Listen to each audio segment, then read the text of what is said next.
نحمدہ ونصلی علی رسولہ الکریم بسم اللہ الرحمن الرحیم۔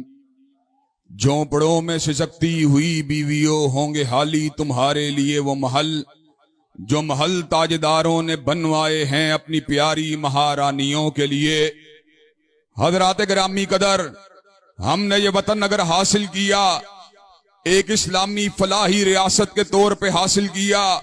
لیکن دکھ کی بات یہ ہے کہ اس میں نہ اسلام کا بول بالا ہو سکا، نہ فلاح عوام کے لیے صحیح معنوں میں منصوبہ بندی کی جا سکی۔ حضرات گرامی قدر، اس وقت عالم یہ ہے کہ غریب کو 2 وقت کا کھانا بھی میسر نہیں۔ حضرات گرامی قدر، غریب کے گھر کے چولہوں کے بجھا دیا گیا ہے۔ عالم یہ ہے کہ اس وقت مالی اور اخلاقی کرپشن اپنے پورے عروج کے پر پہنچی ہوئی ہے۔ حضرات گرامی قدر، اس وقت عالم یہ ہے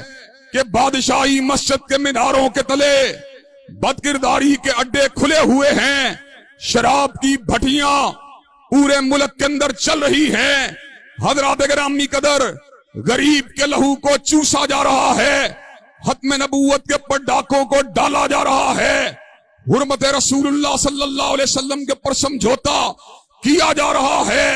حرمت صحابہ کرام رضوان اللہ علیہ مجمعین کے بارے کے اندر حبس باطن کا اظہار کیا جا رہا ہے۔ ایسے عالم کے اندر ملک کی دینی جماعتیں اللہ تعالیٰ کے فضل و کرم سے اس نظام کی بات کرتی ہیں جس کے اندر تمام کی تمام بیماریوں کا علاج موجود ہے۔ حضرات گرامی قدر، ہمارا یہ نقطہ نظر ہے، وہی دیرینہ بیماری، وہی نامحکمی دل کی، علاج اس کا وہی آبے نشاط انگیز ہے ساکی۔ اس ملک کے مسائل مسلم لیگ کے منشور سے حل نہیں ہوں گے، اس ملک کے مسائل تحریک انصاف کے دستور سے حل نہیں ہوں گے، اس ملک کے مسائل پیپل پارٹی کے سوشلزم کے نعرے سے حل نہیں ہوں گے، اس ملک کے مسائل اگر حل ہوں گے یا رب اکبر کے قرآن سے حل ہوں گے یا کالی کملی والے کے فرمان سے حل ہوں گے۔ حضرات گرامی قدر، اللہ تعالیٰ کے فضل و کرم سے جو اسلام کے محب ہیں ان کا ماضی اس بات کے اوپر گواہ ہے، جب بھی ملک کے اوپر کوئی ابتلا کا وقت آیا، اسلام سے محبت کرنے والے بلا چون و چرا میدان عمل میں نکلے۔ سانحہ سکوت ڈھاکہ ہو یا کشمیر کا مسئلہ ہو یا دفاع پاکستان کا مسئلہ ہو یا ختم نبوت کا مسئلہ ہو یا دفاع صحابہ کا مسئلہ ہو، ملک کی تمام دینی جماعتیں آج ایک پیش کے پر موجود ہیں، اور اللہ تعالیٰ کے فضل و کرم سے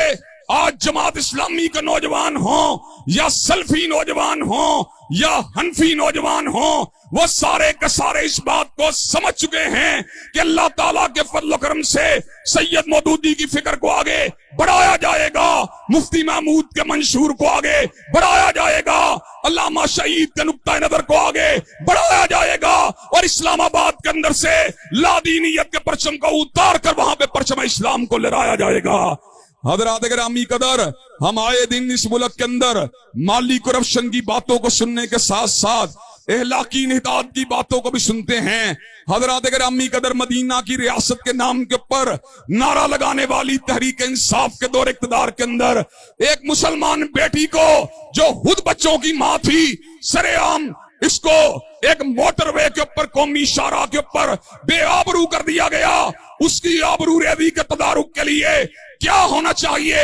مجرموں کو سرے عام پھانسی ہونی چاہیے کہ نہیں ہونی چاہیے؟ حضرات گرامی قدر، اللہ تعالیٰ کے فضل و کرم سے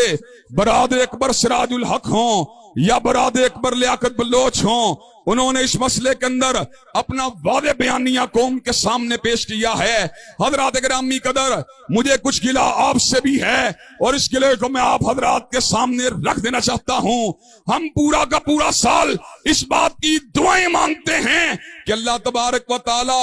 ہمیں حضرت عمر فاروق جیسا حکمران چاہیے، لیکن جب الیکشن کا وقت آتا ہے ہم نفاذ اسلام کی مخالفت کرنے والے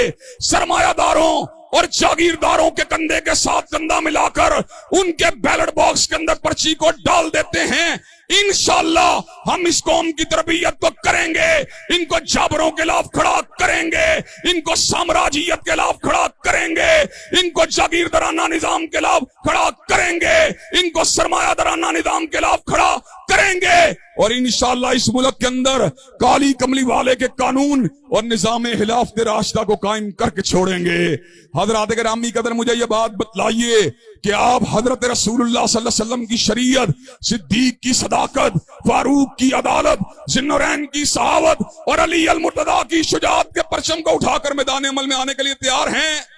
میدان عمل میں آنے کے لیے تیار ہیں؟ قائدین تحریک اسلامیہ کا ساتھ دینے کے لیے تیار ہیں؟ انشاءاللہ اب ٹوٹ گریں گی زنجیریں اور زندانوں کی خیر نہیں، یہ دریا جھوم کے اٹھے ہیں تن کو سے نہ ٹالے جائیں گے۔ وآخر دعوانا الحمدللہ رب العالمین۔